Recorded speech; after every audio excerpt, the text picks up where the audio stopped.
Guys, আজকে আমার medical ছিল। ভীষণ গরম ছিল। মেডিকেল করতে গিয়েছিলাম। এই দেখুন, আমার আঙুল থেকে রক্ত নিয়েছে, আবার সাইডে হাতের থেকেও নিয়েছে।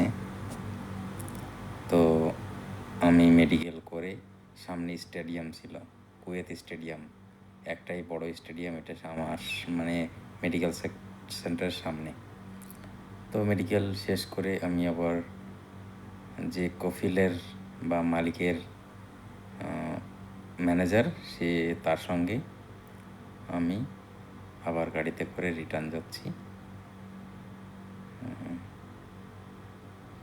হোটেলে যাচ্ছি। তো অনেকটাই দূর ছিল, ভীষণ টায়ার্ড হয়ে গেছিলাম, অনেক ক্লান্ত ছিলাম আমি। তো আপনাদের সঙ্গে শেয়ার করলাম যে আমি কুয়েতে এসে মেডিকেল করে স্টাম্পিংয়ের জন্যে অ্যাপ্লাই করলাম, যাতে আমার এখানকার ভিসা অ্যাপ্লাই হয়ে যায় বা ভিসাটা ইমপ্রুভ হয়ে যায় বা আমার ভিসাটা লাগে, তার জন্য মেডিকেল করলাম।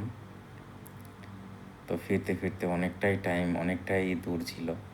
আর কুয়েত সিটিটা খুব বেশি বড় না, তাও মোটামুটি আমি আধা ঘন্টা, পৌনে এক ঘন্টা রাস্তা অতিক্রম করলাম। মেডিকেল সেন্টার থেকে রুমে আসতে প্রায় 1 ঘন্টা লেগে গেল। তো আমি কুয়েতের সব কিছু চিনি না, নতুন এসেছি। তো দুবাইয়ের থেকে কুয়েত খুব একটা যে উন্নত বা ভালো, আমার ভালো লাগেনি। দুবাই অনেকটা বেশি সুন্দর লেগেছে।